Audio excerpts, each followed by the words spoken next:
30,000 total Yes. shedding of jobs linked to AI by Amazon. Businesses who never laid off employees, they are actually laying off employees as well. 500 to 900,000 jobs globally in all of the sectors. That's now, and that's with poor implementation. Imagine with a much better model, what would we be able to do in next 1 or 2 years?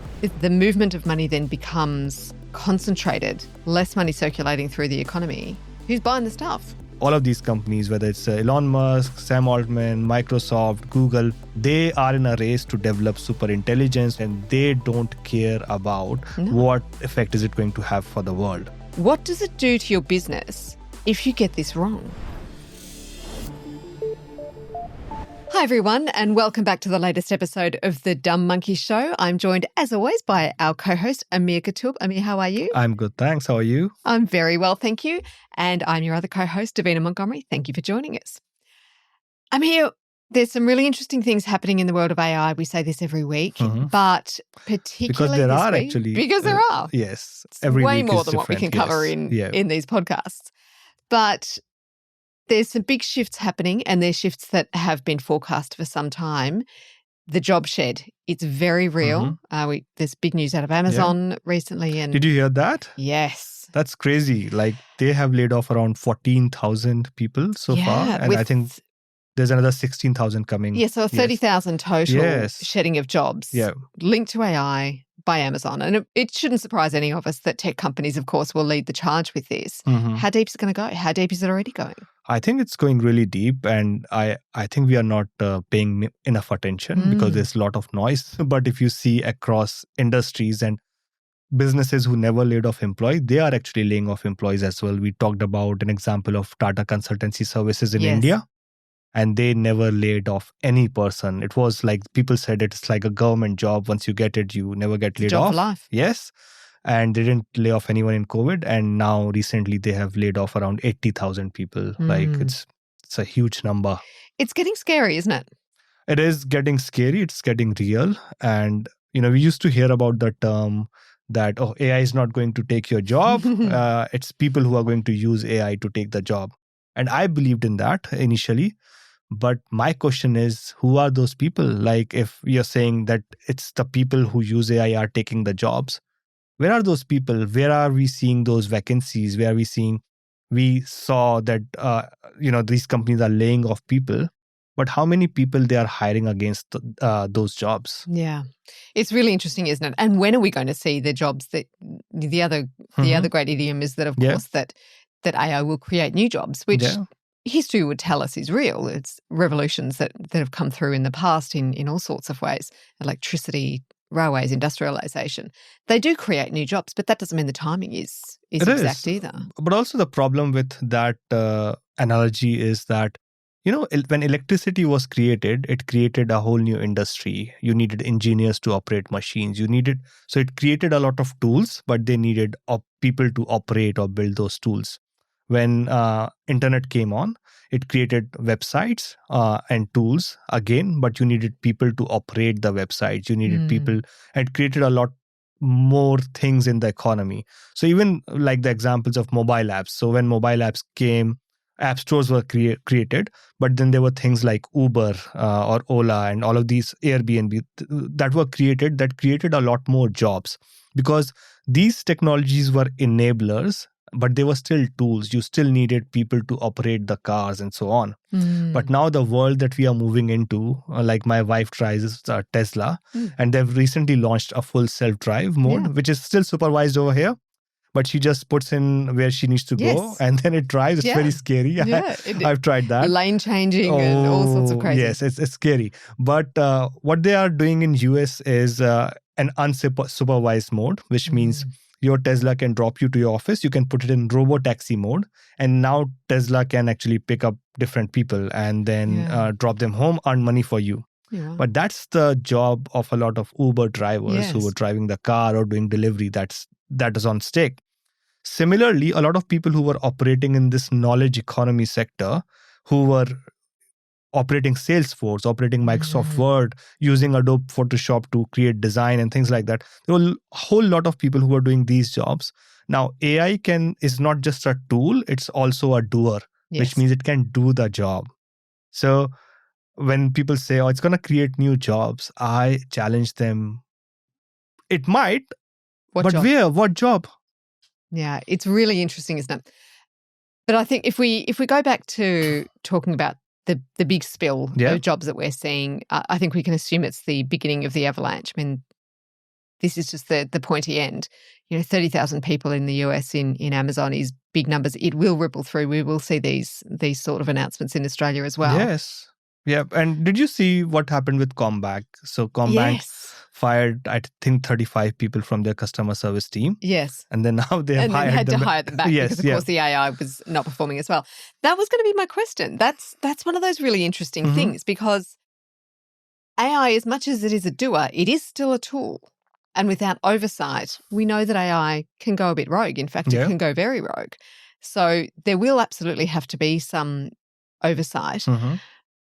I wonder with these companies what the risk is, because if the thinking is that we're going to offload a huge number of staff, not great. These are real people with real families and real lives. This isn't just random numbers. These are people, and that feeds into communities, and then that feeds into the broader social structure. So there's big issues around that. But the other thing I do wonder at a company level and at a business level is, what does it do to your business if you get this wrong? It creates a lot of problems, and it can be disastrous. Because is the thinking that we just let people go, but we will keep turning out the same, we'll keep turning out the same product offering, or we will be developing our product offering, but our profits are going to go through the roof. Are we just going to cop that? Are people going to accept that? Is there anything that can be done about it? And that's the predicament that we have. So, but if you think of it from a different perspective, like we all drive cars. Now, if the car performs well, you don't care if there were humans involved in making that car or robots involved in making that car. There's a lot of robotic process automation, right? Unless it's your job. It is. Yes. And there are very few of us who drive a Rolls Royce, which is completely made by a human, for example. So we are consuming products day by day that are actually made by machines or AI. Similarly, for services, if the level of service that you receive is pretty good, you wouldn't care as a consumer whether it has been done by AI or a person, as long as the quality is right. So from the business perspective, if they are able to achieve the same level of quality with less number of people, why would they bear that cost of having people in there? Like, it just doesn't make any business sense from their perspective. If we take it into the Australian context, businesses that are operating, particularly large businesses that are operating in the Australian context, do so at significant tax breaks. There's government incentives, public money that gets, allocated one way or another to these companies to set up, because they're big employees and they're providing a value. So if you hire a lot of people, you're providing a value to our country, to our communities. If you're not going to add that value anymore, why would the structure stay the same? And governments are not going to catch up on this as quickly, are they? What I feel is going to happen, like Combank backflipped and hired the people back.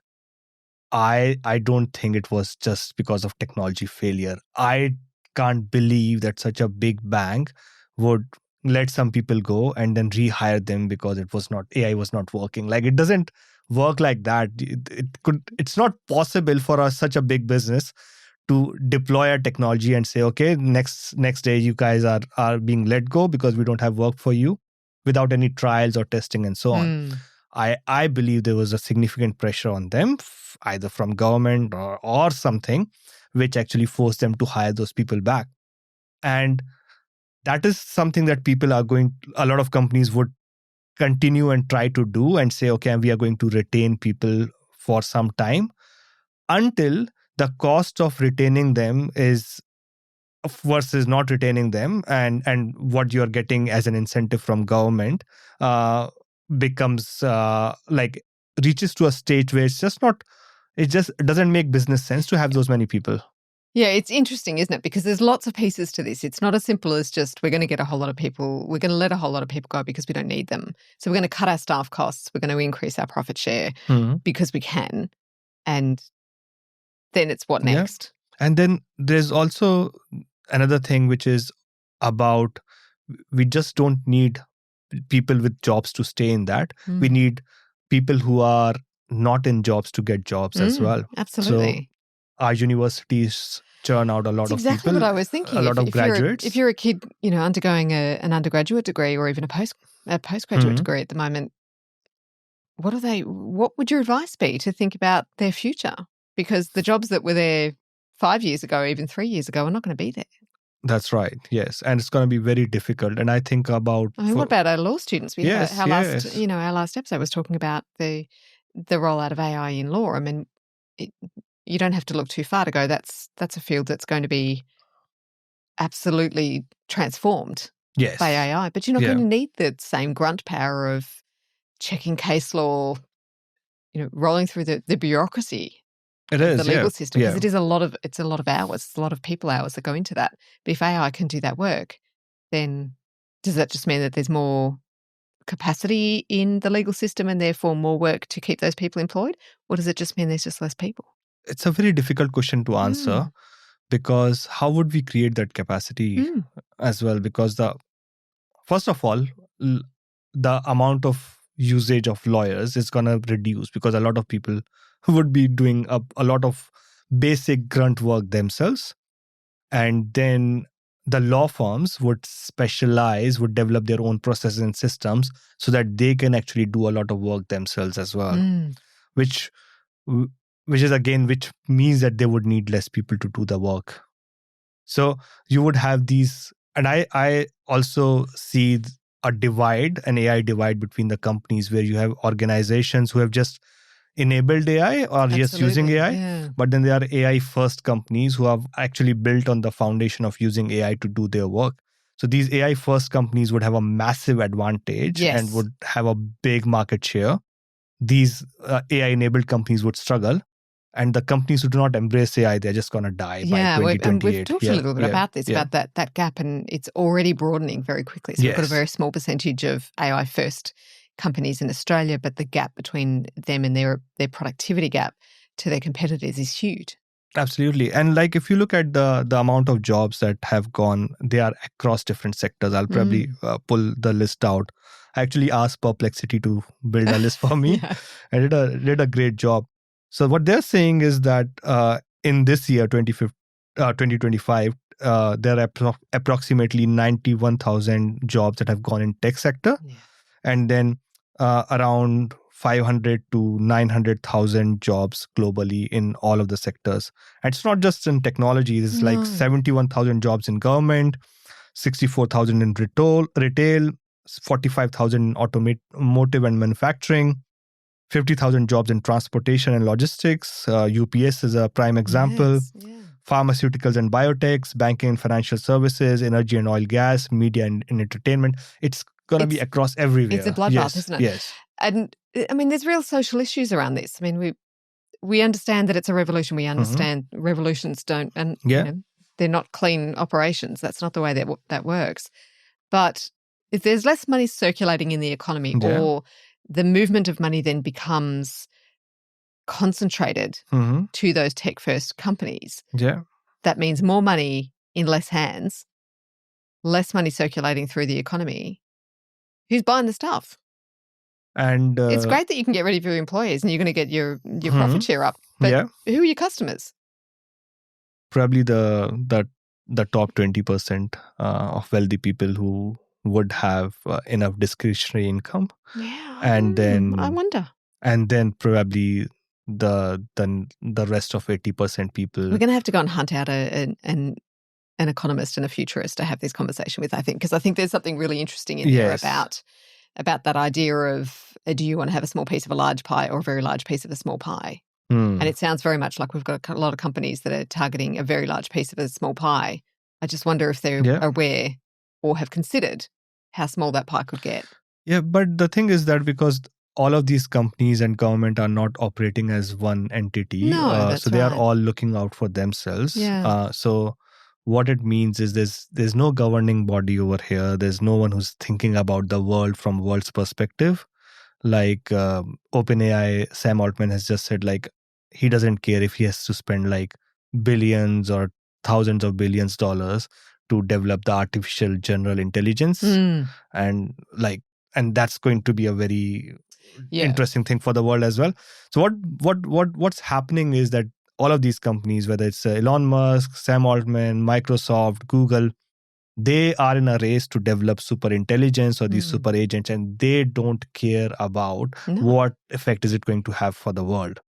Now, other businesses have to look out for themselves, because if they say, no, we are not going to let people go, we are going to keep our jobs, we are not going to embrace AI, their competitors would, and their competitors would outpace them and outmarket them. So what it means is that for business people, there's no other option but to embrace AI and be competitive. And we, of course, encourage businesses of all shapes and sizes to embrace AI. Absolutely. Yes. Everyone needs to. But then what next?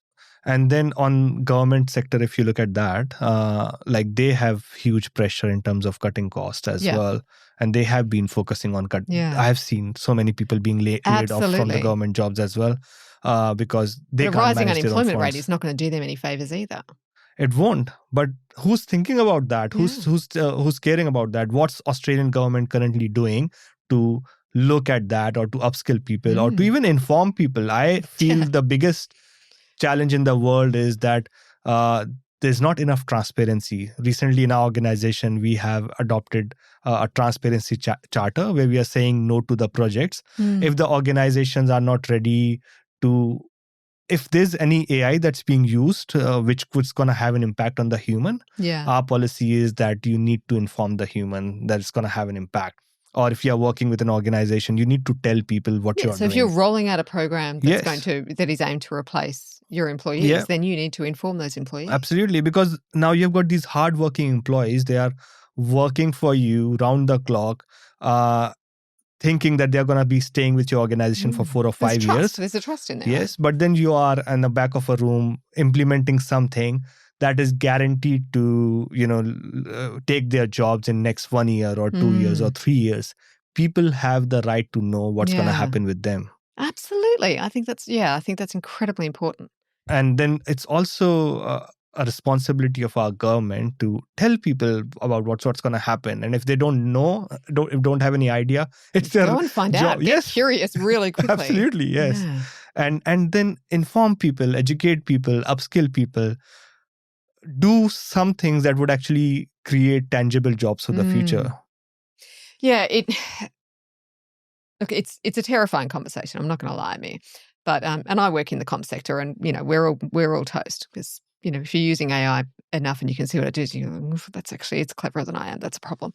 But but at the same time, there is still so much need in the world. So at the end of the day, a business is all about see a need, fill a need.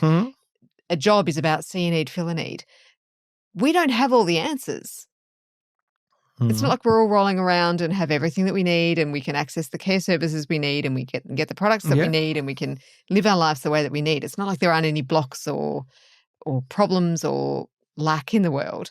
So what does it mean? So you raised a very good point about need, and especially talking about care sector, right? So we do not have enough doctors in the world, for example, or doctors, enough nurses in the world. Aged care workers, childcare workers. So these are very good essential services.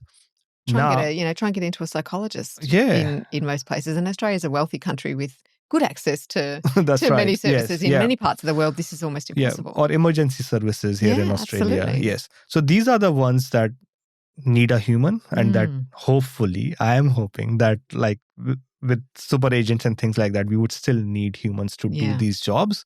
I'm being really optimistic, especially with what I've heard, that we would need these jobs. Yeah. But then right now we have all of these people who are trained to do knowledge-based work, do Excel things and all of that work. We do not have enough people trained to be a doctor, or enough people trained to be a care worker and things like that. Now, the period, and that's why I'm predicting the next 5 years are going to be extremely chaotic, because no one would have any idea about what's happening. There's no plan. And so the technology is racing ahead.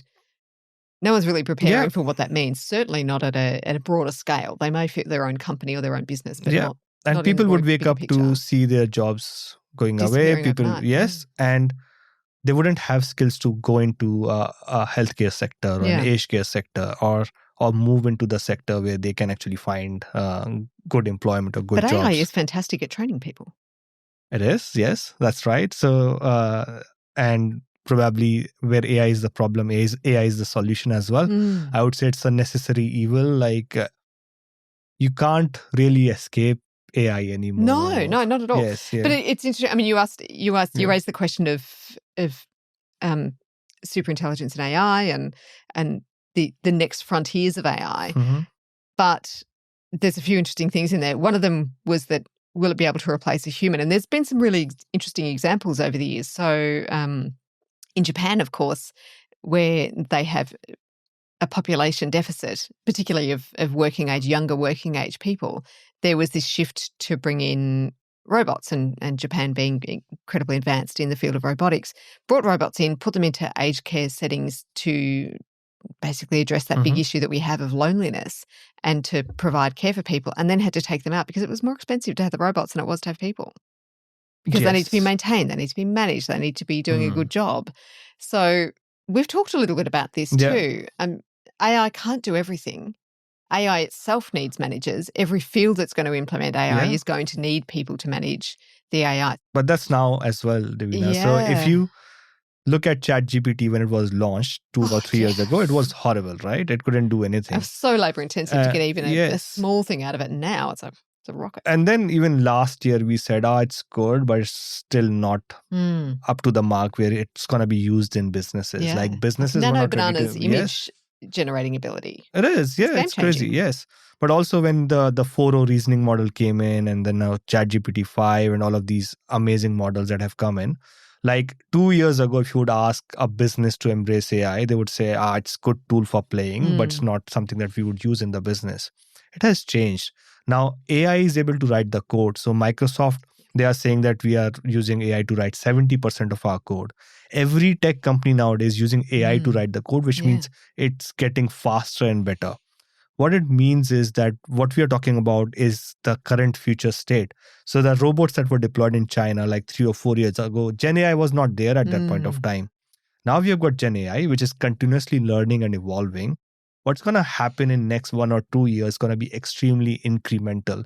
And we have seen that. We have seen the first video model from ChatGPT, Sora, and how just the next iteration is so much better. So as it starts to get better, and as there's a report called AI 2027 report where they try and predict how AI is going to grow. And as these organizations... Did they get AI to write it? Because they should have. I think so. I hope so. Yeah. But there are a lot of like really smart humans involved in that. What they are saying is that because these organizations are, and they are admitting that they are trying to develop this super agent. As soon as one of those organizations develop that super agent, which is able to replicate itself, which means create its own agents, then the speed of research, the speed of development, it all gets out of control from there. And that's where we like the questions that we are saying, I still need a manager and still needs this, it's still bad and so on. That's now, and that's with poor implementation. Right now, you can take a large language model, fine-tune it, train it on your data, and make a workflow automated. Imagine with a much better model, what would we be able to do in next 1 or 2 years? I think it's a really, really important conversation. And of course, you and I are not going to come up with the answers in our podcast studio here. But for the people who are listening to this, what can they do? I think be aware. Start learning. Get really curious about what is happening, what might mean for them.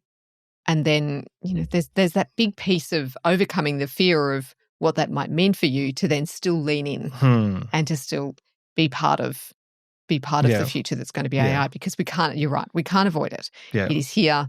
It is going to be exponentially growing. None of us are going to stop it. That's right. As you point out, Sam Altman and co, they don't care.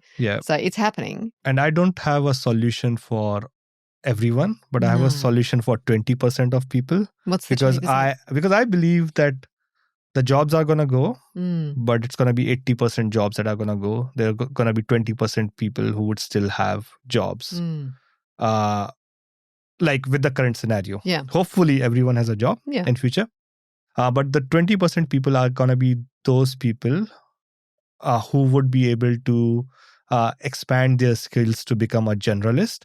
So like we were living in an age where specialists were really well treated because you needed specialists to do specialist work, subject matter expertise. Absolutely.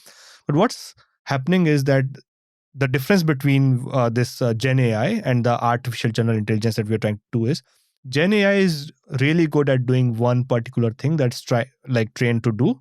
So it can do one task particularly well, but it doesn't have like intelligence of a human that can do so many tasks. Think broadly and do it well.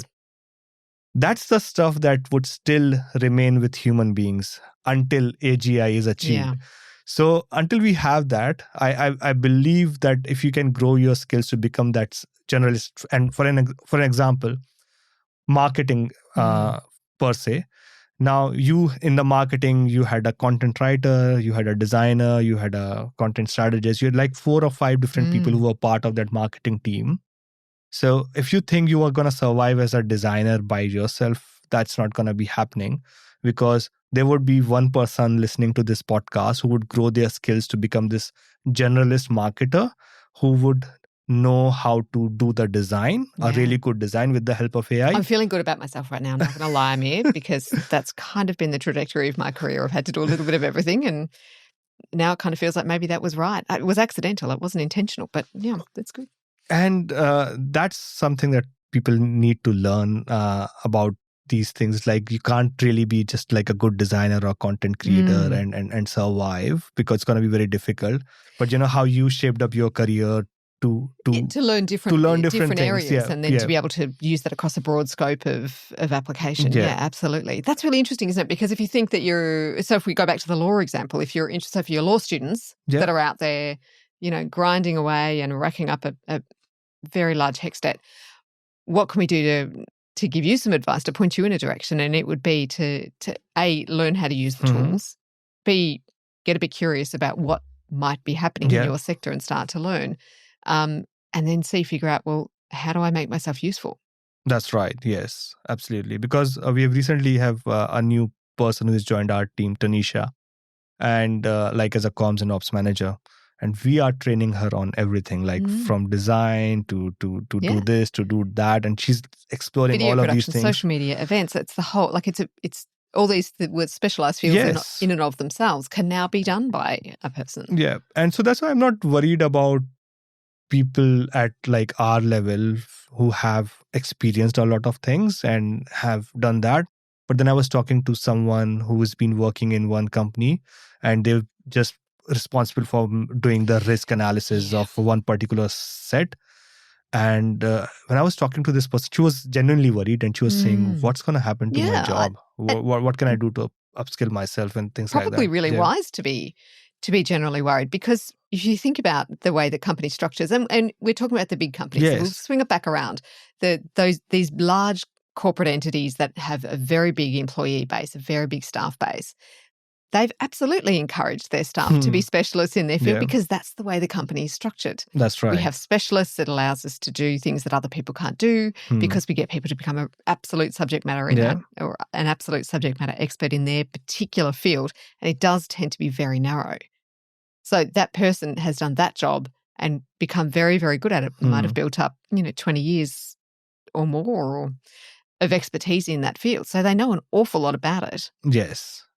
But not necessarily about what anyone else does in the silos. And we talk about in business world of being in silos. Yeah. So large companies will tend to work in siloed environments, siloed teams, and even silos within teams. Yes. So AI is smashing down the walls of the silos. It is. And then if you, even if they get trained on using AI, it's not just about, training on how to use AI. Yeah. It's also about having an understanding of things that are 2 or 3 level above their role and having that wider expansion. So I think one thing that comes to mind in this conversation is that what are the things that AI can't do? Specifically before we get to artificial general intelligence. I'm not going to use the Terminator reference, but we're all thinking it. But, get fit, Sarah Connors of the world. But is curiosity and imagination. what problems are out there, what solutions are out there that are too expensive, are too hard, have been out of reach. No one has the capacity for them. Unless you've had huge, deep pockets, no one's been able to even think about it, so you don't think about it. Yeah. If AI can break down some of those silos as it's doing, doesn't that then open up a whole lot of fields of things that we haven't really given space to think about of what could be possible? Yeah, I think it does. It does for entrepreneurs, and that's why we say that AI is gonna help people. But make even a lot even within these company structures, I mean, wouldn't we be encouraging people to have an entrepreneurial mindset? If we can take away the robot task, if we can take away those tasks that are repeatable, obligatory, I'm gonna get it eventually. I really will. I need it on your t-shirt. Repeated, obligatory, boring operational tasks. That's the one I want it in a sign. We're gonna have a chat. We're gonna put that up there. Yeah. But if you can take away those boring, those boring. That's a bit mean saying they're boring. They might not be boring. They might be fascinating for some people, but they are the repeatable. They're the tasks that have to be done. If you can take that out, if you can take away a bit of that grunt work, and you go, okay, well, this field. That's a great point. Yes. So what could we be doing? Yeah. Because at the moment we've all been sitting here churning away doing this job in this way because it has to be done, and we didn't have another way to do that. Now we have another way to do that. What could we be doing? So does that mean that's probably the role of leaders to create a culture to support that to begin with? And then also responsibility of the person on the receiving end to be able to willing enough to widen their horizons. And I would love to say it's the role of governments and education of universities, like where I work, to lead this. But I think that the reality is that as much as we will be absolutely crying out for leadership in these spaces and some pathways to create these some support structures to create. But what you also raised is a very good point about opportunities that these large companies have to actually come up with innovation and new ventures within their structures, because earlier they were busy doing the grunt work. Now you have all of these people that they can free up and utilize them to come up with new ideas, solve new problems, explore new horizons and things like that. So as an organization, if you are able to tap into that resource, the knowledge pool that you have, then it's a win-win for both the people and the organizations. Because we are going to get the organizations that want to take the easy win. Yeah. And the easy win will be we can replace a whole lot of our people with AI. We can exponentially grow our profit. Yes. And hopefully that just works out really well. But in the short term, probably will. But in the longer term, won't the challenge to those companies be the people that are actually leaning into the innovation and saying, okay, we can absolutely have less people doing these jobs and we can grow our profits in this space because of that. But then what else could we do? That's right. Yeah. And then you can pick up any sector, banking, finance, insurance. There's so many problems to be solved that these companies. So law students out there might be hope yet? Maybe. Yes. Yeah. It's not like we've solved everything in the legal system, and it's certainly not easy to access. Yeah, and that's why I say there's a hope for someone who's willing to get out of their comfort zone. I believe after 5 years, what's going to happen is that people would be so much exposed to it, and universities would come up to speed. They will train people on that way. It's just this period of 5 years. Government will put some regulations around it as well to protect people, because we are going to need that. Yeah, and then the generation that's coming up, that's going to go in the university, they would know exactly what to do. But it's the people that are in the middle of it. It's challenging for them. But if they are ready to get out of their comfort zone and explore new horizons, solve new problems, be that sort of A-star player in the organization that can utilize AI, solve problems, connect with people and do the jobs, then that's amazing. But if you're thinking, I'm probably going to spend another 20 years just behind a computer screen or doing one particular thing or one particular job, it's not going to happen. No.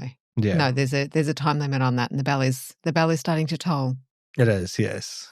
Well, we started out in, I'm not going to lie, probably one of our more terrifying conversations, if not the most terrifying conversation. I feel like we really did skate right up to the edge of the Terminator apocalypse there.